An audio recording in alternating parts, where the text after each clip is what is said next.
The radio crackled with static at 3:47 hours, cutting through the pre-dawn silence of forward operating base Kestrel like a blade through silk. Staff Sergeant Reina Castellanos had been monitoring the comm channels for 6 straight hours, her dark eyes burning from the blue glow of multiple screens, when the distress call pierced the monotonous chatter of routine check-ins. Her coffee had gone cold hours ago, but she barely noticed. The voice on the other end was young, panicked, speaking in rapid bursts between what sounded like explosions. Any station, this is Talon 77 requesting immediate air support. We are taking heavy fire from unknown positions. Grid coordinates 479er28567. Multiple casualties. Over. Reina's fingers hovered over the response key, but something made her pause. The protocol was clear. Verify call signs, cross-reference with current operations, establish chain of command. But there was something about that voice, something that made her stomach tighten with recognition she couldn't quite place. She'd heard thousands of distress calls in her 8 years of service, first as a helicopter pilot in Afghanistan, then as a communications specialist after a shoulder injury grounded her permanently. This one was different. Talon 77, this is Kestrel Base. Can you verify your unit designation and commanding officer? Over. Her voice remained steady, professional, even as her heart began to race. The response came back fragmented, punctuated by automatic weapons fire and the distinctive whistle of incoming mortars. Kestrel Base, this is. We're pinned down. Northeast of the village. Rodriguez is down, Martinez is down. God, there's so many of them.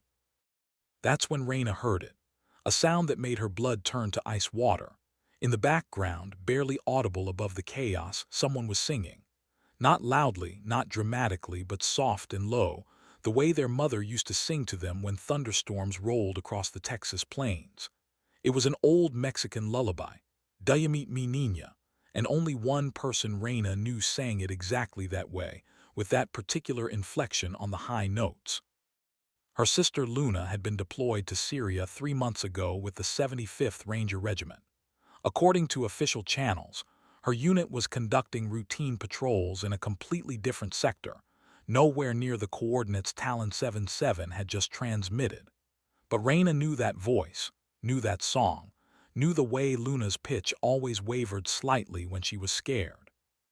The radio burst with static again, and this time the voice was clearer, more desperate. Kestrel Base, we have wounded that need immediate evacuation. We've been compromised. They knew we were coming. This whole thing is a setup.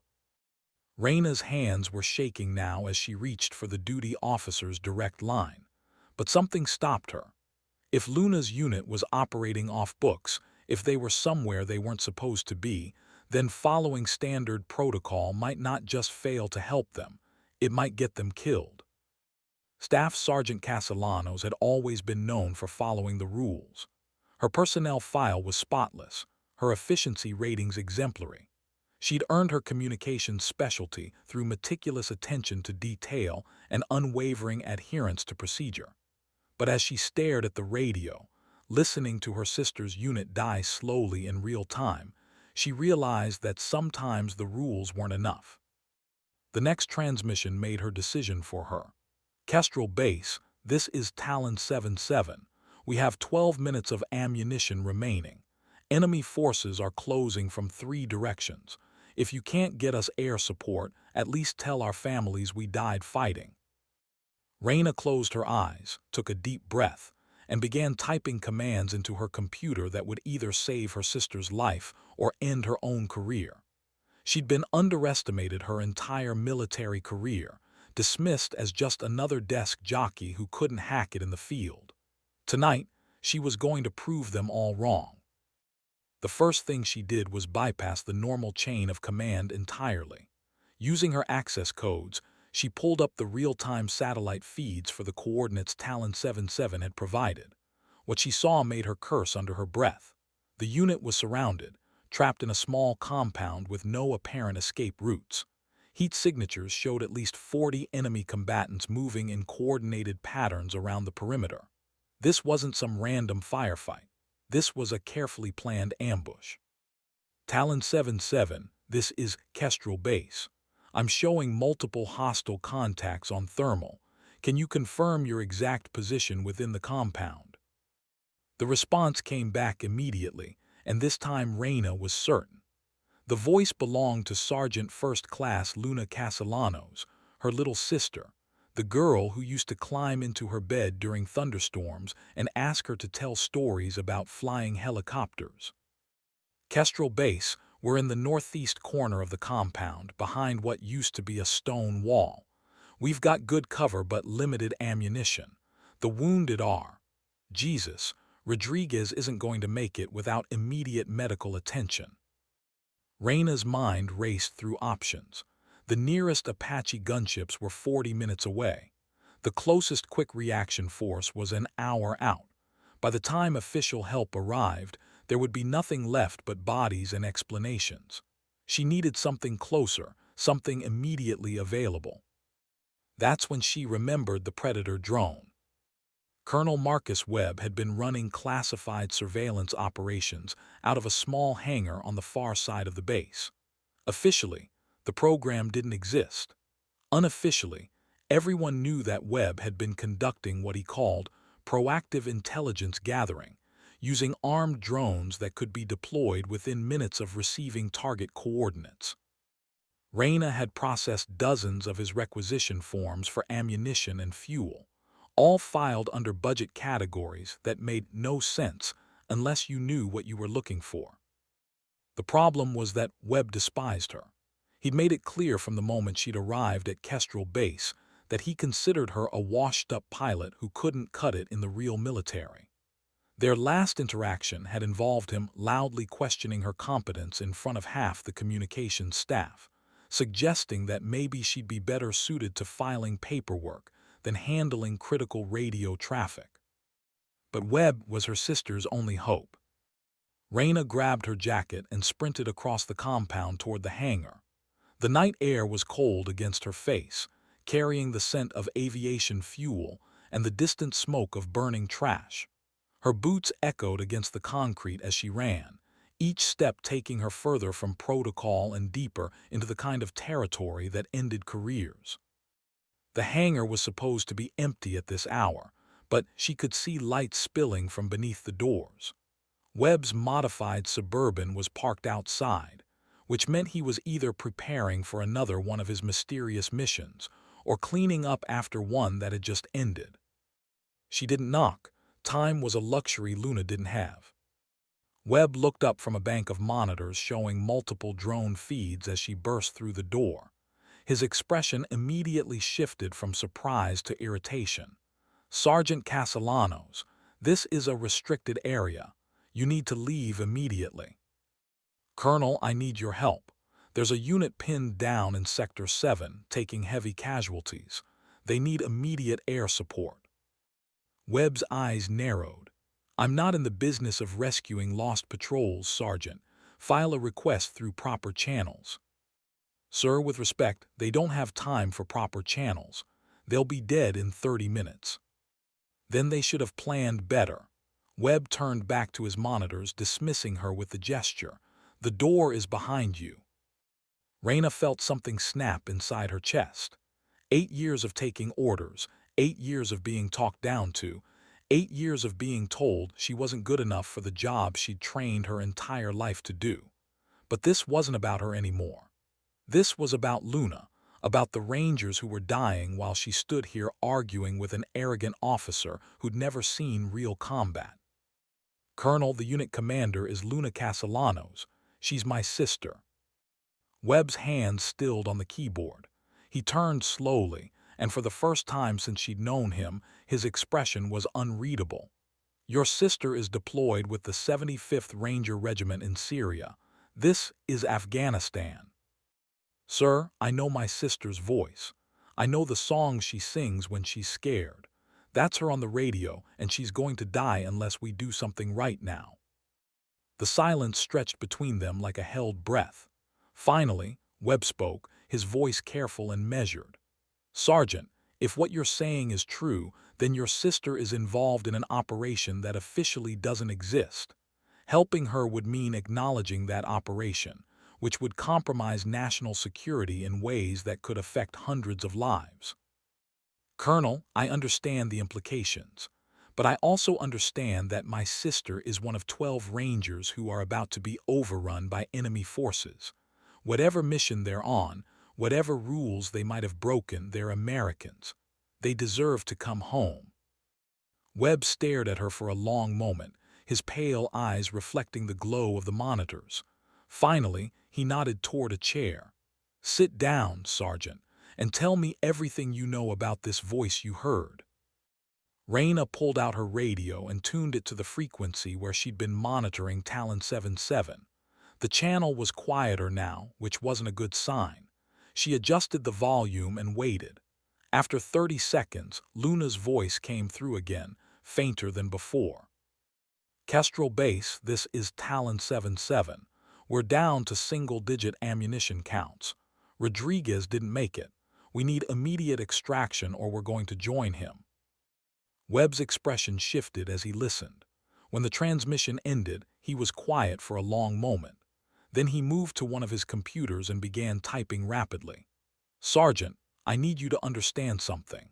If I deploy assets to help your sister, it's not because I believe your story.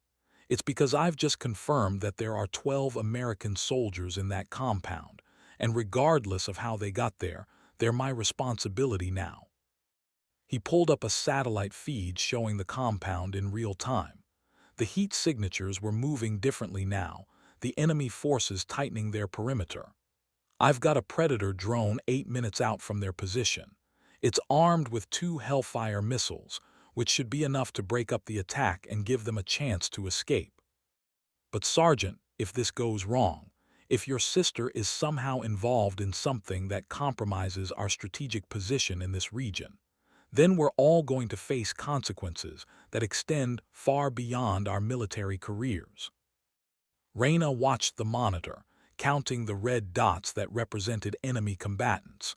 There were more than she'd initially thought, and they were moving with the kind of coordination that suggested professional military training. Colonel, what kind of mission would put Rangers in an unsupported position like this? Webb's smile was grim. The kind of mission that doesn't appear in any official records, Sergeant. The kind that wins wars but destroys the people who fight them. The drone feed appeared on the main monitor, showing the compound from a bird's-eye view. Even in the infrared imaging, Raina could see the tactical situation clearly. The Rangers were trapped in a small section of the compound, using rubble and damaged walls for cover. The enemy forces had them surrounded, but they were maintaining their distance, probably waiting for the Americans to run out of ammunition before closing in for the kill. Sir, can you establish direct communication with the drone operator?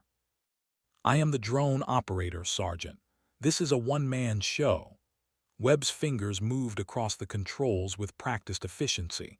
Talon 77, this is Predator Control. I have eyes on your position. Can you mark your exact location with infrared strobe? The response came immediately. Predator Control, this is Talon 77. We don't have IR strobes, but we can mark with chem lights. Give us 30 seconds. On the monitor, Raina watched as 3 small points of light appeared in the northeast corner of the compound. Webb adjusted the drone's position, bringing the camera in closer. The detail was remarkable. She could see individual figures moving behind the stone wall, could see the muzzle flashes from their weapons as they returned fire. Talon 77, I count 12 friendly personnel in your position. Confirm. Predator Control, that's affirmative. 12 souls on site, 3 wounded, 1 critical. Webb's hands moved to the weapons controls. Talon 77, I'm going to engage hostile targets on your perimeter. When I give the word, you need to move to the southern exit of the compound. I'll provide covering fire, but you'll have approximately 90 seconds to reach the extraction point before enemy reinforcements arrive. Predator Control, understand. We're ready to move on your command. Raina held her breath as Webb lined up the first shot. The Hellfire missile streaked across the screen, impacting in the center of the largest concentration of enemy forces. The explosion was visible even through the infrared imaging, a brilliant white flash that temporarily overloaded the camera's sensors. Talon 77 moved now.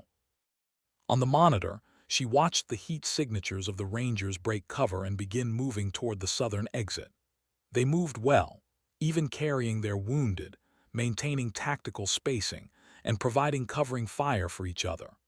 Luna had always been athletic, but seeing her in action like this, seeing her as a soldier rather than a little sister, filled Reyna with a pride she hadn't expected. The second missile took out a flanking position that had been trying to cut off the Rangers' escape route. Webb was good at this, better than good. His targeting was precise, his timing perfect. But even with the air support, the Rangers were still badly outnumbered. Predator Control, we're taking fire from the eastern wall. Can you engage? Talon 77, I'm Winchester on missiles.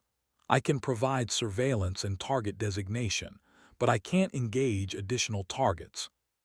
Reyna watched the screen in horror as new heat signatures appeared on the eastern wall. The Rangers were caught in the open, halfway to the extraction point, with no cover and limited ammunition. They were going to die within sight of safety. That's when she had an idea that was either brilliant or insane. Colonel, do you have any other aircraft available? Anything that could provide additional support? Webb shook his head. Nothing that could reach them in time. The nearest Apache is still 30 minutes out. What about the old Huey? Webb looked at her like she'd lost her mind. Sergeant, that aircraft isn't flight ready.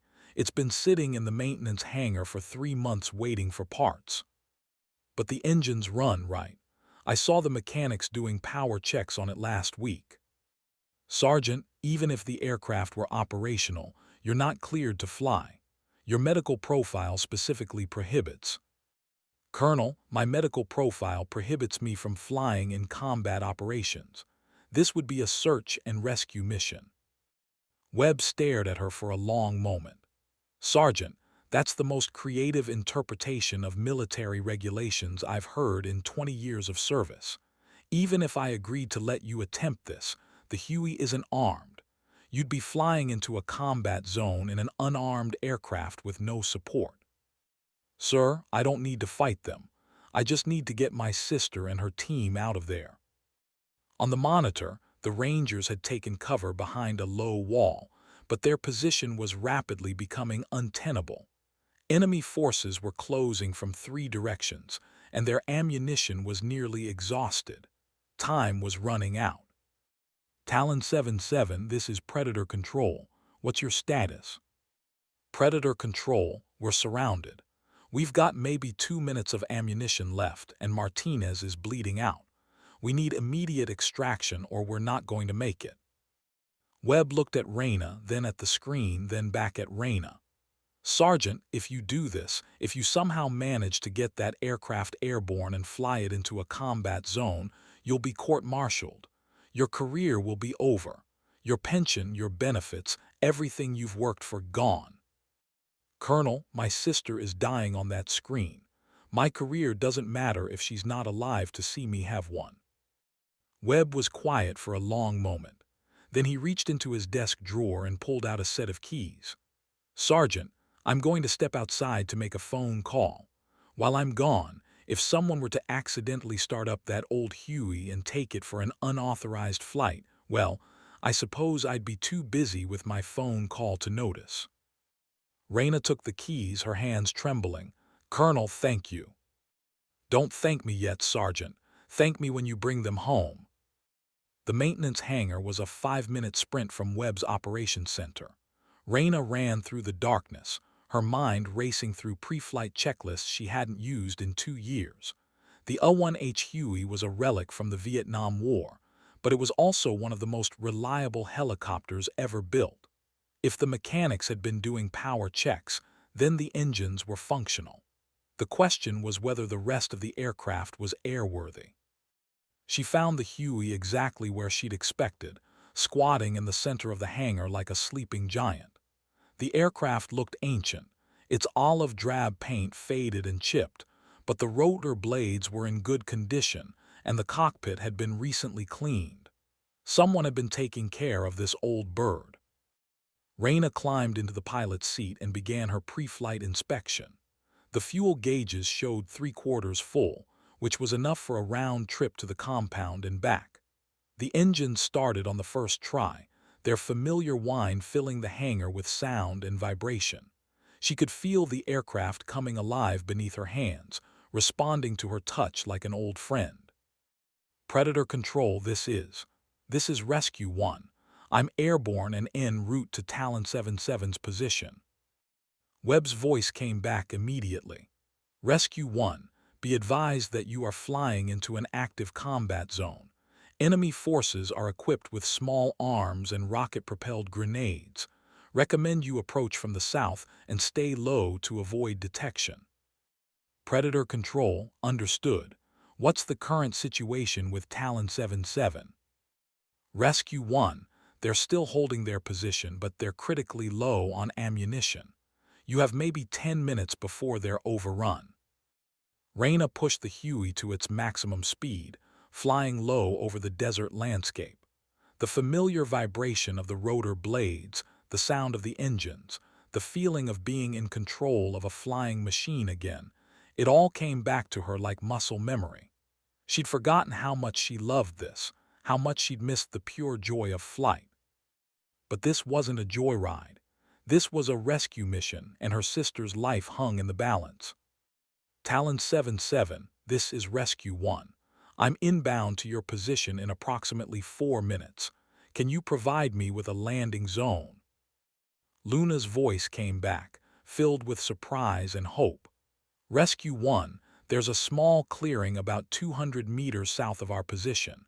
It's not ideal, but it's the best we can do under the circumstances. Talon 77, understood. I'll be coming in fast and low. Have your wounded ready for immediate loading. Rescue 1, copy that. And whoever you are, thank you. We thought we were going to die out here. Raina keyed the radio, her voice thick with emotion. Talon 77, just get ready to move. We're bringing everyone home tonight. The compound appeared on the horizon, marked by the glow of fires and the occasional flash of muzzle fire. Webb's drone strikes had scattered the enemy forces, but they were already beginning to regroup.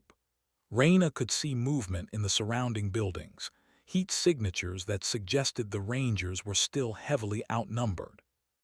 She brought the Huey in low and fast, using the terrain to mask her approach.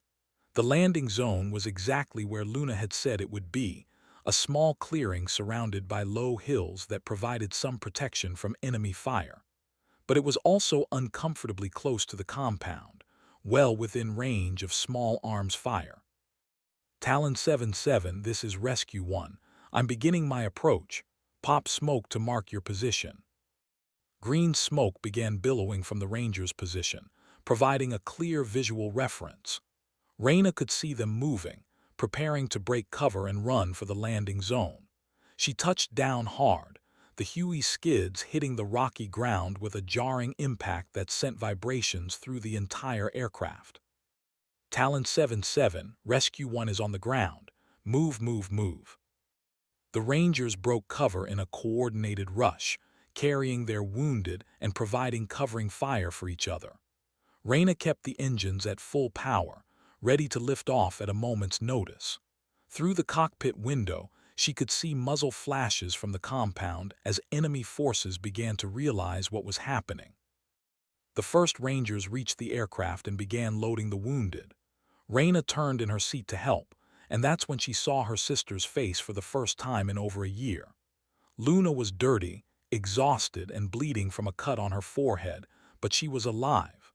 Their eyes met for a moment, and Luna's expression shifted from professional focus to recognition, and then to something like wonder. Raina, what the hell are you doing here? Flying a helicopter, little sister. Now get everyone on board before we all get killed. The loading process took less than 3 minutes, but it felt like hours. Enemy forces were moving toward the landing zone, and Reyna could hear the distinctive crack of AK-47 rounds passing close to the aircraft. One of the Rangers, a young man with sergeant's stripes, was unconscious and bleeding heavily from a chest wound. Two others were walking wounded, but they were mobile and helping with the loading. Rescue 1, this is Predator Control. I'm showing enemy forces converging on your position from multiple directions. You need to get airborne now. Predator Control, we're loaded and ready to go. Reyna pulled collective and the Huey lifted off, climbing rapidly away from the landing zone.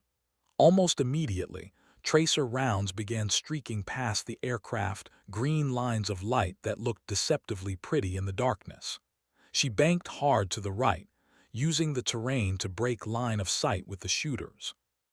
Rescue 1, this is Predator Control. Good job, you're clear of the immediate threat area. Predator Control, we're en route to base with 12 souls on board, 3 wounded, 1 critical. Request immediate medical attention on landing. Rescue 1, medical team is standing by. You did good tonight. The flight back to base was tense but uneventful. Reyna focused on keeping the aircraft stable while the Rangers worked on their wounded teammate. Luna had positioned herself next to the pilot's seat, and for the first time since the mission began, they had a chance to talk. Reyna, I can't believe you came for us. I thought we were going to die out there. I told you I'd always have your back, didn't I? Besides, I couldn't let you have all the fun without me. Luna laughed, but it was shaky, filled with the kind of exhaustion that comes after surviving something you shouldn't have. How did you even know where we were? Our mission was classified above your clearance level. I heard you singing, Luna, Mom's lullaby. I'd know that voice anywhere. Luna was quiet for a moment, processing this. So you risked your career, stole a helicopter, and flew into a combat zone because you heard me humming. Pretty much, yeah. Jesus, Reyna, you're crazier than I am. Probably, but we're both alive, so I'm calling it a win. The runway lights of forward operating base Kestrel appeared ahead of them, a welcome sight after the chaos of the night. Reyna brought the Huey in for a smooth landing, touching down next to the waiting ambulances. The medical team was already moving toward the aircraft before the rotors had stopped turning. As the wounded Rangers were loaded onto stretchers and rushed toward the medical facility, Reyna finally had a chance to shut down the engines and take a deep breath. The silence after hours of rotor noise was almost deafening. Sergeant Castellanos. She turned to find Colonel Webb standing beside the aircraft, his expression unreadable. Sir.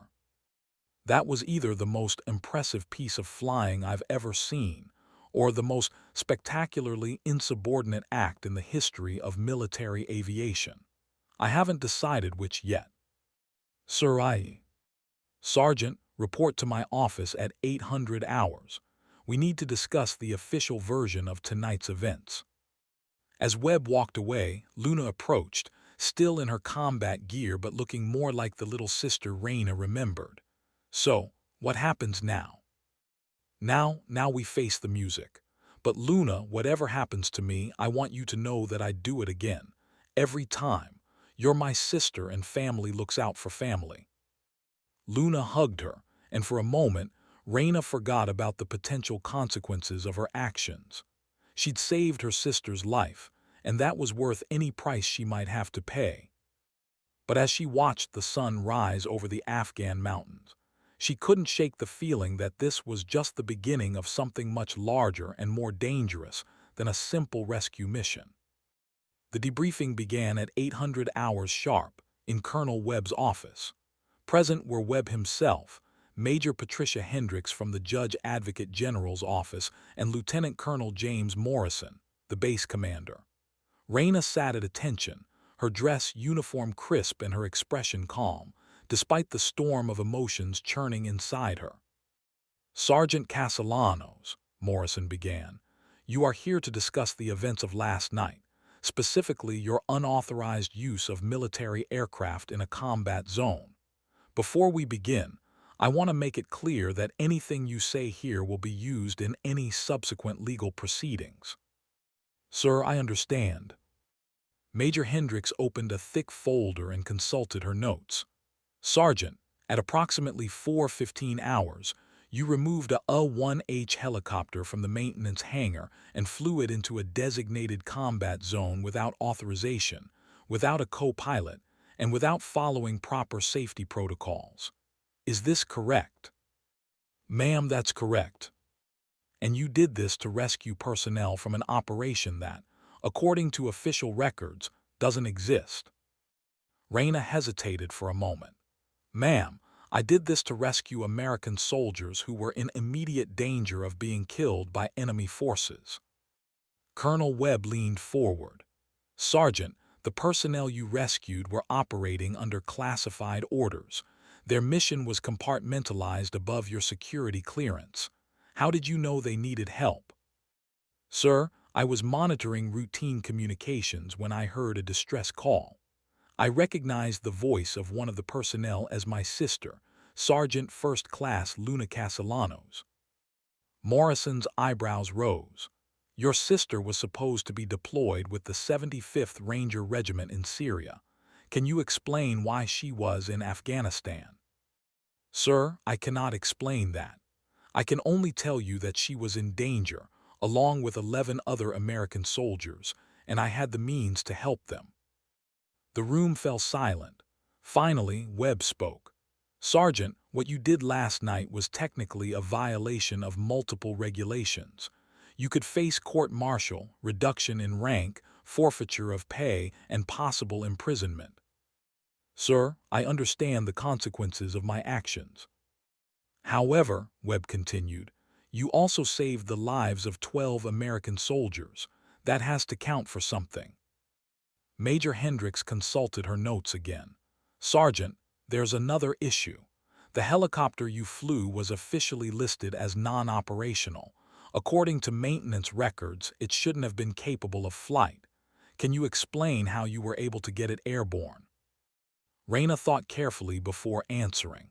Ma'am, I conducted a pre-flight inspection and determined that the aircraft was airworthy.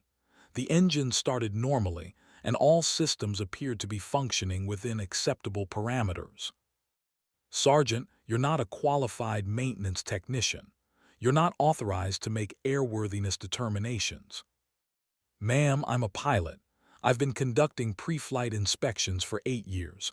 I know what to look for. Morrison leaned back in his chair. Sergeant, here's what's going to happen. Officially, there was no rescue mission last night. There was no unauthorized flight, no combat zone insertion, and no violation of regulations. The aircraft in question was being moved from the maintenance hangar to the flight line for routine testing, and you were assisting with that process. Raina blinked in surprise. Sir, I don't understand. Sergeant, sometimes the official version of events is different from what actually happened. Sometimes that's necessary to protect national security interests that extend beyond any individual case. Webb nodded. Sergeant, the operation your sister was involved in was crucial to American interests in the region. The fact that it was compromised doesn't change its importance. By helping those soldiers escape, you may have prevented a diplomatic incident that could have affected our entire strategic position in Afghanistan. Sir, what about my sister? What about her unit? Sergeant, your sister and her team are being debriefed by intelligence personnel. They'll be reassigned to other duties, and their mission will be classified at the highest levels. But they're alive and they're safe, and that's what matters. Major Hendricks closed her folder. Sergeant, you're being reassigned to a new position. Colonel Webb has requested that you join his Special Operations Support Team. Your duties will involve communications support for classified missions, and your clearance level will be upgraded accordingly. Raina felt like she was in a dream. Ma'am, I don't understand. I thought I was going to be court-martialed. Sergeant, Morrison said, what you did last night showed initiative, courage, and exceptional flying skills. Those are exactly the qualities we need for certain types of operations. You're being given a chance to put those skills to better use. Sir, does this mean I can fly again? Webb smiled. Sergeant, your new position will require you to be qualified on multiple aircraft types. Your flight status will be restored, and you'll be trained on some equipment that doesn't appear in any official manuals. As the meeting concluded, Raina felt a mixture of relief and apprehension. She'd avoided court-martial, but she'd also been drawn into a world of classified operations and official secrets. It was a dangerous place to be, but it was also exactly where she belonged. That afternoon, she met Luna at the base coffee shop. Her sister looked better after a shower and some sleep, but there were still dark circles under her eyes and a haunted expression that hadn't been there before. So, Luna said, I heard you're joining the Shadow World. Is that what they call it? That's what we call it. Operations that don't exist, missions that never happened, people who are officially somewhere else when they're really risking their lives for their country. Luna stirred her coffee slowly.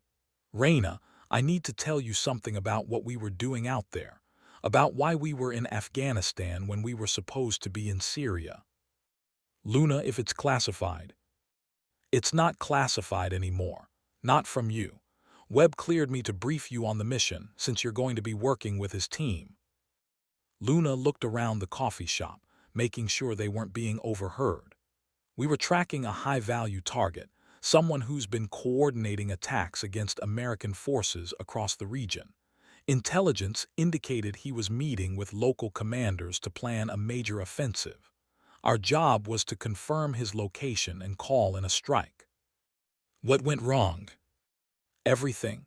The intelligence was good, but someone had leaked our mission. The target knew we were coming and he'd prepared an ambush. We walked right into it. Who leaked the mission? We don't know yet. But Raina, this goes deeper than just one compromised operation. There's someone inside our intelligence network who's been feeding information to the enemy. Last night wasn't the first time one of our missions has been compromised. Raina felt a chill run down her spine. So what happens now? Now we hunt them down. Webb's team specializes in finding leaks and plugging them. That's why he wants you. You've got the communications background to trace information flows, and you've proven you can think outside the box when it matters. Luna, are you staying with Webb's team too? No, I'm being reassigned back to the States. After last night, they don't think it's safe for me to operate in this region anymore. The sisters sat in silence for a moment, processing the implications. Finally, Luna spoke. Raina, I want you to know that what you did last night, it was the bravest thing I've ever seen. You saved my life and the lives of 11 other soldiers, but more than that, you showed me that I was wrong about you. What do you mean? I always thought you were playing it safe, following the rules, staying out of trouble. I thought you'd lost your edge when you stopped flying combat missions. But last night, you proved that you're still the same person who used to race motorcycles and jump off cliffs just to see if you could fly. Raina smiled. I never stopped being that person, Luna. I just learned to pick my battles more carefully. Well, you picked a hell of a battle last night, and you won. That evening, Raina reported to Webb's hangar for her first briefing as a member of his team. The space had been transformed since her previous visit. Additional computer terminals, sophisticated communications equipment, and a large conference table surrounded by chairs.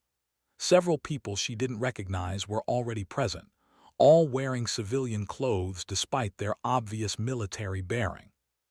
Sergeant Castellanos, Webb said, welcome to Task Force Blackbird.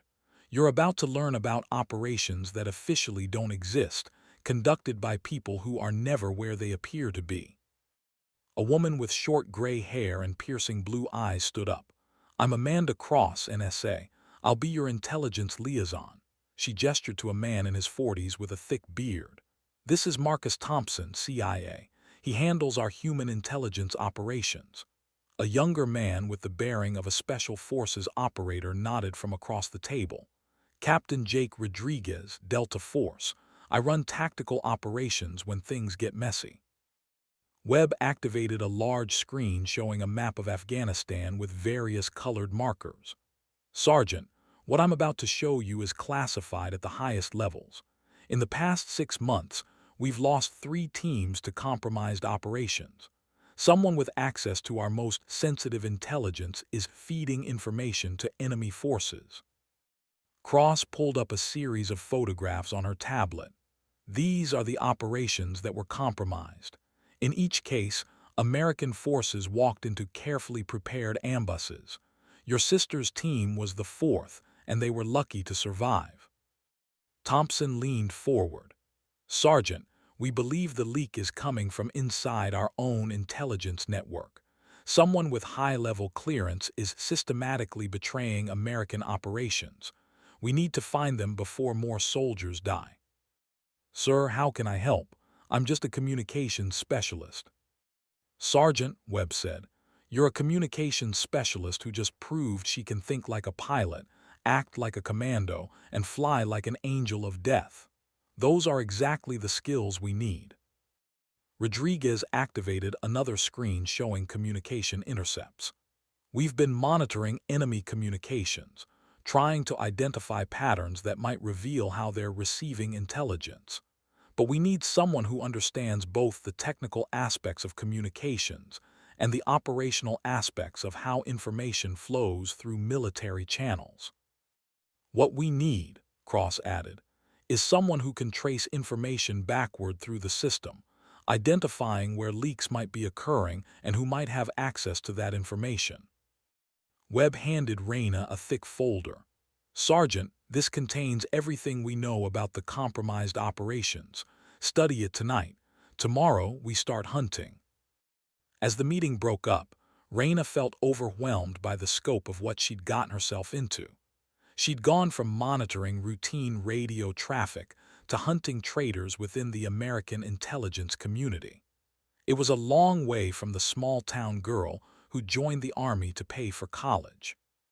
But as she thought about Luna's team, about the Rangers who'd nearly died because someone had betrayed them, she felt a familiar fire building in her chest. This was what she'd been trained for, what she'd been preparing for her entire military career. She just hadn't known it until now. Her first week with Task Force Blackbird was a crash course in the shadowy world of intelligence operations. She learned about communication intercepts, signal analysis, and the complex web of information that flowed through military networks. But more importantly, she learned to think like a hunter. The key, Cross explained during one of their training sessions, is to understand that information has a signature. Every piece of intelligence can be traced back to its source if you know what to look for. They started with the compromised operations, analyzing the timing and nature of each leak. The pattern that emerged was disturbing. Someone had been systematically targeting high-value operations, providing enemy forces with enough advance warning to prepare effective countermeasures. Look at this, Reyna said, pointing to a timeline she'd constructed. In each case, the compromise occurred between 12 and 24 hours before the operation. That suggests someone with access to final operational briefings. Thompson nodded. That narrows it down to about 50 people across the various intelligence agencies, but that's still too many suspects. Unless, Reyna said, we can find a pattern in which operations were compromised and which weren't. She spent the next several days analyzing hundreds of operations, looking for commonalities among those that had been betrayed. What she found was even more disturbing than she'd expected. The compromised operations all had one thing in common, she announced during a team meeting. They were all targeting the same network of enemy commanders. Someone is specifically protecting a particular group of high-value targets. Webb leaned back in his chair. That suggests our traitor isn't just selling information for money. They're actively protecting specific enemy assets. Which means, Rodriguez added, we're not just looking for a traitor, we're looking for an enemy agent. The revelation changed everything. Instead of hunting a corrupt American selling secrets, they were now searching for a foreign operative who had successfully infiltrated the highest levels of the American intelligence community. The question, Cross said, is how we identify them without alerting them to our investigation. Raina had been thinking about this problem for days. We need to set a trap, create a fake operation that's so tempting they can't resist compromising it, then trace the leak back to its source. That's risky, Thompson warned. If we're wrong, we could compromise a real operation. Then we make sure the fake operation is completely isolated from real intelligence networks, Raina replied. We create a closed system with only the people in this room having access to the information. Webb was quiet for a long moment. Sergeant, what you're proposing is essentially a counterintelligence operation. Those are usually handled by specialists with years of experience. Sir, with respect, specialists with years of experience haven't been able to find this leak. Maybe it's time to try something different. Over the next week, they constructed an elaborate deception. They created a fake high-value target, a fictional enemy commander who was supposedly planning a major attack on American forces. They built a complete intelligence profile, including communications intercepts, surveillance reports, and operational assessments. The key was making the intelligence look authentic, while ensuring it could only come from a limited number of sources. They carefully controlled who had access to different pieces of information, creating a web of intelligence that would allow them to trace any leak back to its source. Remember, Cross warned, if this works, we'll only get one shot. Once we reveal that we know there's a leak, our target will go underground. Then we better make sure we get them on the first try, Raina replied. They introduced the fake intelligence into the system gradually, making it appear as if the information had been gathered through normal channels. Within 48 hours, they had their first indication that the trap was working. Enemy communications are showing increased activity, Rodriguez reported. They're discussing a target that matches our fictional commander. That's impossible, Thompson said. The only way they could know about our fake target is if someone fed them our intelligence. Which means, Webb said grimly, our traitor has taken the bait. Now came the difficult part, tracing the leak back to its source, without alerting the traitor that they were being hunted. Raina worked around the clock, analyzing communication patterns and information flows, trying to identify who had access to the fake intelligence and when they might have transmitted it. The breakthrough came from an unexpected source. While reviewing routine communication intercepts, Raina noticed something that chilled her blood. In one of the enemy communications discussing their fake target, she heard a phrase that was distinctly American military slang. Listen to this, she said, playing the intercept for the team. Right here at the 40-second mark, he says Charlie Mike, military slang for continue mission. That's not something a foreign operative would know unless they had extensive contact with American military personnel. Or, Cross said quietly, unless they were American military personnel. The possibility that the traitor was an American soldier rather than a foreign agent added another layer of complexity to their investigation. They couldn't simply arrest everyone with access to the intelligence. They needed proof. We need to narrow down the list of suspects, Webb said. Raina, can you identify everyone who had access to the fake intelligence? I've been working on that, sir. There are 18 people who had access to the complete intelligence package, but only 7 of them would have known the specific operational details that appeared in the enemy communications. Then we investigate those 7, Thompson said. Background checks, financial records, communication patterns, everything. The investigation revealed disturbing patterns. One of the 7 suspects, a CIA analyst named Robert Kessler, had been making regular trips to a specific location in Kabul, ostensibly to meet with intelligence sources. But when they investigated his supposed sources, they found that several of them didn't exist. He's been using fake meetings to cover his real activities, Cross concluded. The question is, what's he really doing in those locations? There's only one way to find out, Rodriguez said. We follow him. The surveillance operation was risky. If Kessler was their traitor, he would be alert to the possibility of being watched. But it was their best chance of catching him in the act. Reyna volunteered to be part of the surveillance team. I can monitor his communications while you follow his physical movements, she offered. Sergeant, surveillance operations are dangerous. If Kessler is working with enemy agents, you could be walking into a trap. Sir, I walked into a trap 3 weeks ago to save my sister. I think I can handle following one analyst around Kabul. Webb smiled grimly. Sergeant, you have a point, but this time you're not going alone. The surveillance operation began at dawn. Kessler left his quarters at the usual time, following his normal routine. But instead of heading to the intelligence center, he made a detour to a small cafe in the old part of Kabul. Target is deviating from normal pattern, Rodriguez reported over the radio.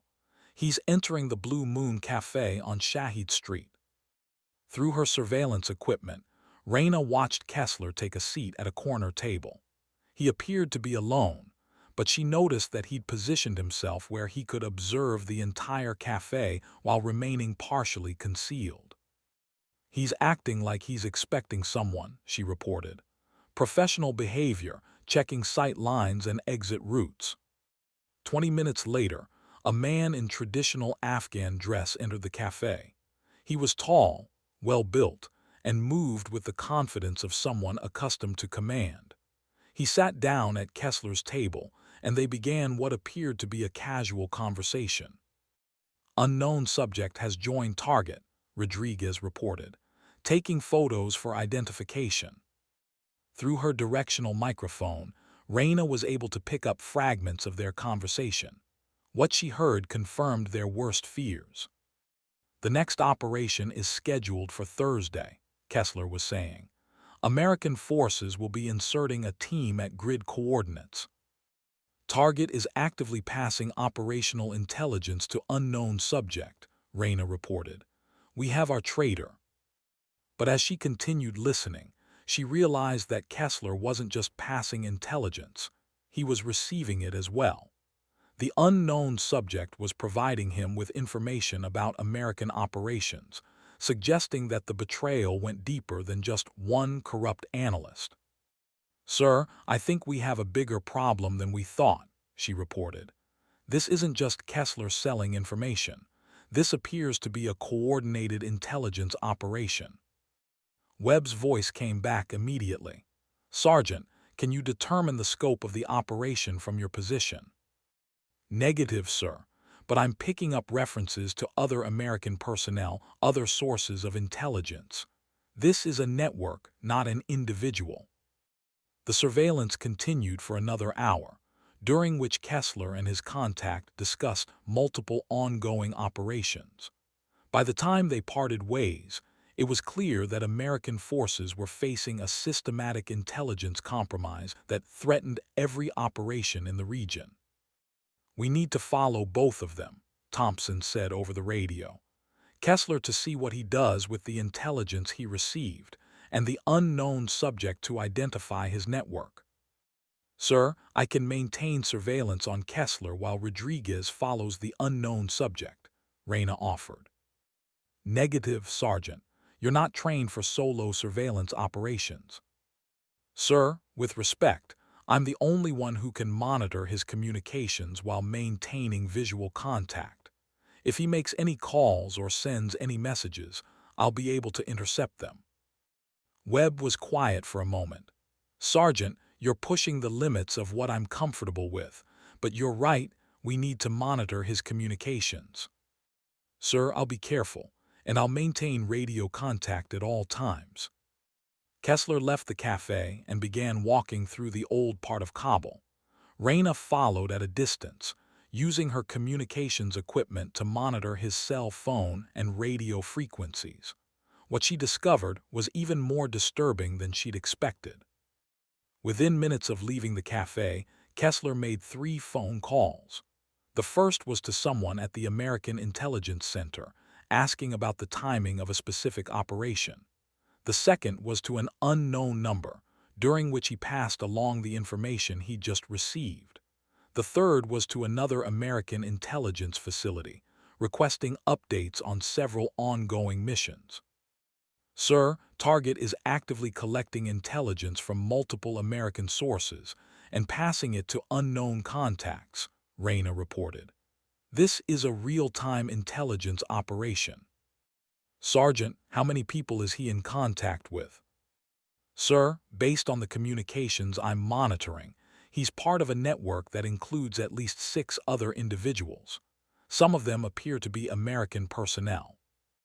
The implications were staggering. Instead of one traitor, they were facing a coordinated espionage network that had penetrated multiple levels of American intelligence operations. Every mission, every operation, every tactical decision was potentially compromised. Sir, we need to move on this immediately, Reyna reported. Every minute we delay, more American lives are at risk. Sergeant, we need proof that will stand up in court. We can't just arrest people based on surveillance reports. Sir, what if we don't arrest them? What if we feed them false intelligence and see what they do with it? Webb's voice was thoughtful. Sergeant, explain your thinking. Sir, if we give them false intelligence about a fake operation, and that intelligence appears in enemy communications, then we'll have proof of their betrayal. More importantly, we'll be able to trace the information through their network and identify all the participants. That's risky, Sergeant. If they realize it's a trap, they'll disappear. Sir, they're already disappearing American soldiers. At some point, we have to take the risk. The decision was made to implement Reyna's plan. They would create a fake operation, feed it into the intelligence network through channels they knew Kessler had access to, and then trace how the information moved through the espionage network. This time, we're going to follow the intelligence from beginning to end, Webb explained. We want to see who touches it, who passes it along, and where it ultimately ends up. The fake operation they created was compelling, a planned raid on a high-value target that would supposedly take place in 72 hours. They made sure the intelligence was detailed enough to seem authentic, but contained enough unique identifiers that they could trace it through any communications network. Remember, Cross warned, we're essentially using ourselves as bait. If this network is as sophisticated as we think, they'll be watching for exactly this kind of trap. Then we make sure we're ready for them, Reyna replied. The intelligence was introduced into the system at 800 hours on a Tuesday morning. By 1000 hours, their monitoring equipment showed that Kessler had accessed the files. By 1200 hours, he was making phone calls to his network contacts. Sir, the intelligence is moving through the network faster than we expected, Reyna reported. I'm tracking communications to at least 4 different individuals. Sergeant, can you identify who's receiving the intelligence? Sir, 2 of the recipients are American personnel at different intelligence facilities. The other 2 appear to be using encrypted communications that I can't immediately decrypt. By 1400 hours, the fake intelligence had reached enemy communications networks. But what surprised them was the speed and sophistication of the enemy response. Sir, enemy forces are already moving to counter our fake operation, Rodriguez reported. They're deploying assets to the location we specified, setting up what appears to be an ambush. Which means, Webb said grimly, they're not just receiving our intelligence passively, they're actively using it to plan counter-operations. The realization that they were facing a sophisticated enemy intelligence operation rather than simple espionage changed everything. This wasn't just about money or ideology. It was about a coordinated effort to destroy American military effectiveness in the region. Sir, we need to shut down this network immediately, Reyna said. Every day we delay, more operations are compromised. Sergeant, we still need to identify all the participants. If we move too quickly, some of them will escape. Sir, what if we don't give them the chance to escape? What if we feed them intelligence that forces them to reveal themselves? Webb looked at her with interest. Sergeant, what are you thinking? Sir, what if we create a fake emergency that requires immediate response from their network? Something that would force them to break cover and reveal their communications methods. The plan they developed was audacious. They would create a fake intelligence emergency, a supposed discovery of their espionage network that would force the traitors to communicate with each other in real time. By monitoring those communications, they would be able to map the entire network and identify all participants. This is essentially a controlled detonation of their network, Thompson observed. Once we trigger it, there's no going back. Then we better make sure we're ready to capture everyone when it explodes, Reyna replied. The fake emergency was introduced into the intelligence system at 2000 hours on a Wednesday evening. According to their fabricated intelligence, American counterintelligence had discovered evidence of a traitor within the network and was preparing to make arrests within 24 hours. The response was immediate and dramatic. Within minutes, encrypted communications began flowing through networks they'd never seen before. Phone calls were made to numbers that didn't appear in any official records. People who had never shown any suspicious behavior suddenly began acting in ways that clearly indicated guilt. Sir, the network is much larger than we thought, Reyna reported. I'm tracking communications to at least 12 different individuals, including several people we never suspected. Sergeant, can you identify all the participants? Sir, I'm working on it, but the communications are moving so fast that I can barely keep up with them. The most disturbing discovery was that the network included personnel from multiple intelligence agencies, suggesting that the espionage operation had been carefully planned and executed over a period of years. Sir, we're looking at systematic penetration of American intelligence networks, Cross reported. This isn't random espionage. This is a coordinated attack on our entire intelligence apparatus. As the communications continued, patterns began to emerge. The network was organized in cells, with each cell responsible for specific types of intelligence. Some focused on operational information, others on personnel data, and still others on strategic planning. It's like a business organization, Reyna observed. Each cell has a specific function, and they coordinate through a central command structure. The question is, Webb said, who's running the central command structure? The answer came from an unexpected source. While analyzing the communications traffic, Reyna noticed that one phone number appeared in multiple conversations, always receiving information but never providing it. The number was registered to a location in Kabul, but the registration was clearly false. Sir, I think I've found the center of the network, she reported. There's a number that multiple cells are reporting to. If we can identify who's using that number, we might be able to roll up the entire operation.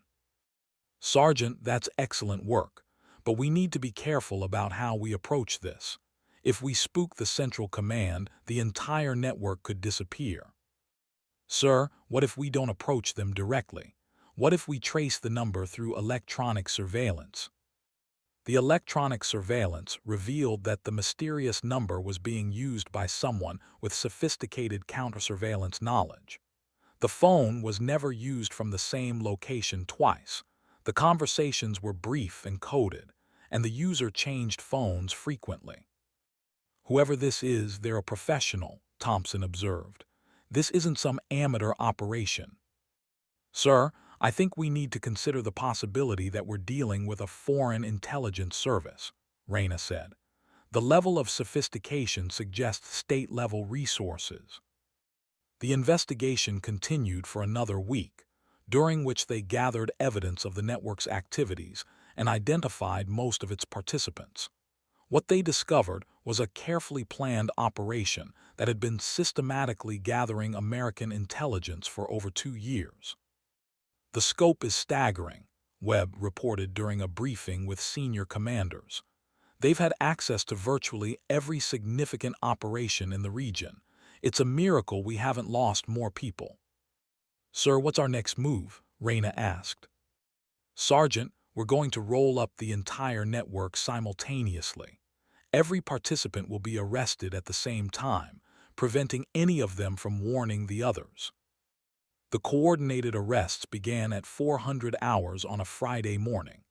Teams of military police and intelligence personnel moved simultaneously against targets across the region. Kessler was arrested at his quarters, still in possession of classified documents he'd been preparing to pass to his handlers. But the most significant arrest was of the person using the mysterious phone number. When intelligence teams raided the location where the phone was last used, they found not an enemy agent, but a retired American intelligence officer who had been recruited by a foreign intelligence service 3 years earlier. His name is Colonel David Mitchell, Cross reported. He retired from the CIA in 2019, but he maintained his security clearance and his contacts within the intelligence community. How did they recruit him? Webb asked. Money, initially, but it went beyond that. He became convinced that American intelligence operations were causing more harm than good, and he decided to actively work against them. The arrests effectively destroyed the espionage network, but they also revealed the extent of the damage it had caused. Dozens of operations had been compromised, resulting in the deaths of numerous American and Allied personnel. The good news is that we've stopped the leak, Morrison reported. The bad news is that we're going to be dealing with the consequences of this betrayal for years to come. For Reyna, the successful conclusion of the investigation was bittersweet.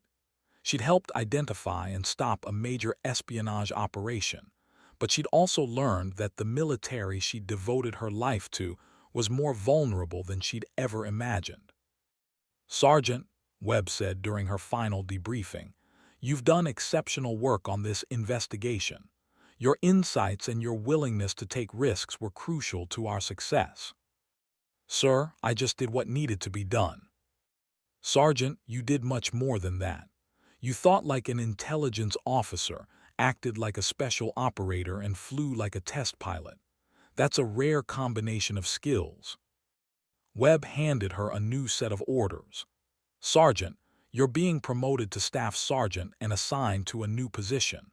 You'll be working directly with the Defense Intelligence Agency, helping to strengthen our counterintelligence capabilities. As Reyna read the orders, she realized that her military career had taken another dramatic turn.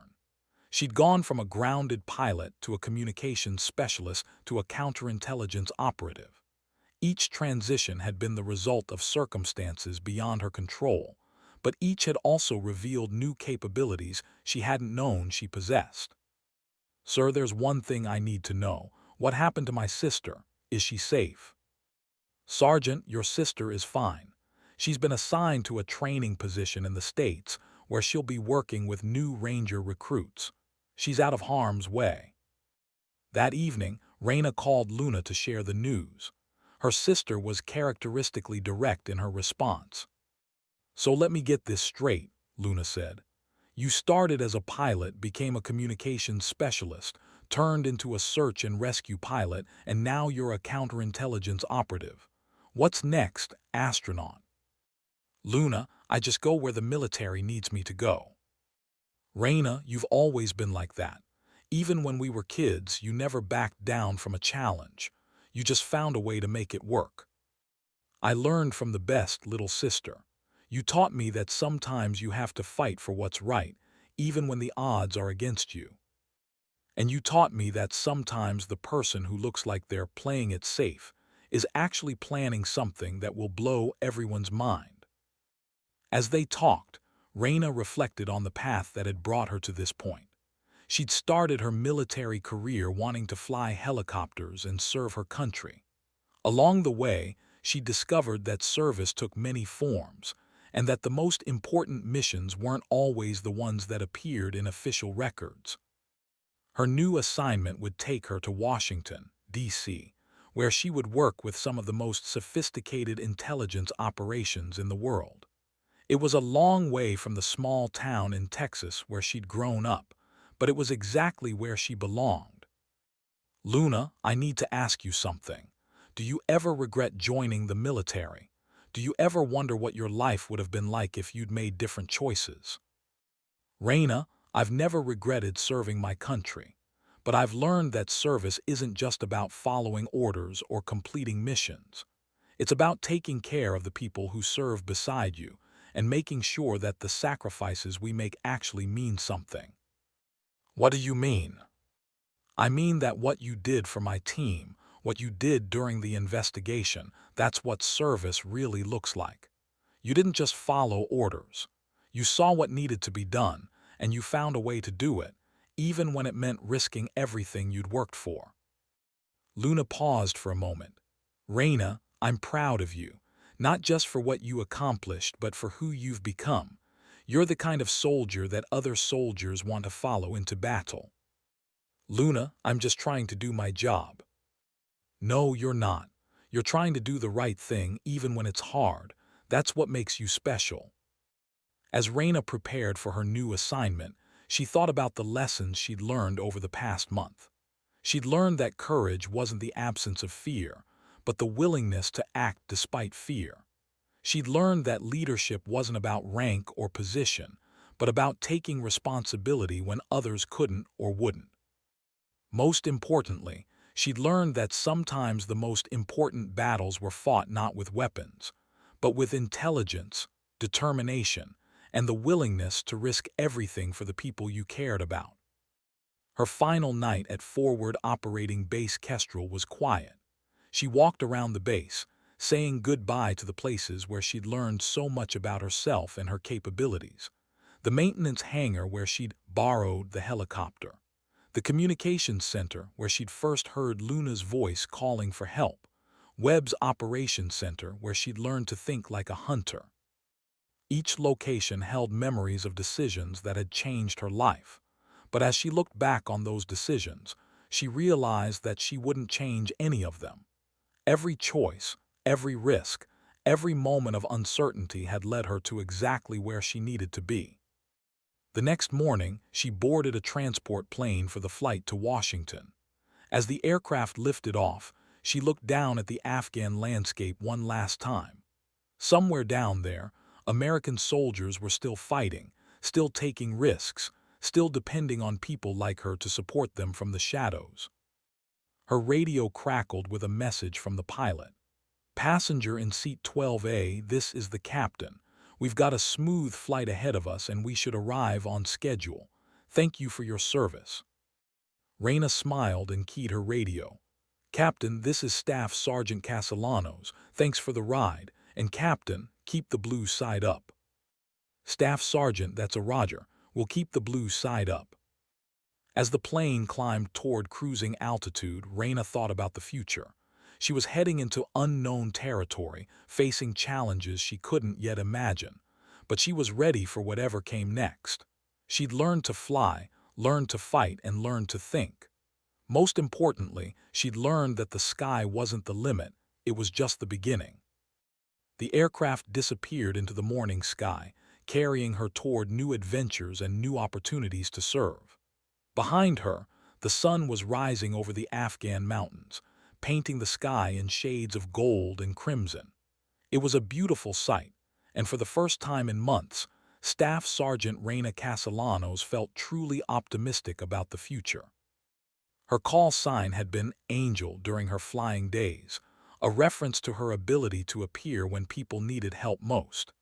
As she flew toward her new assignment, she realized that she was still an angel, just one who worked in the shadows now, protecting people who would never know her name. But that was okay. The best angels, she reflected, were the ones who did their work without recognition, who served without glory, and who flew without anyone seeing their wings. The sky was vast and full of possibilities, and Staff Sergeant Reina Castellanos was ready to explore all of them.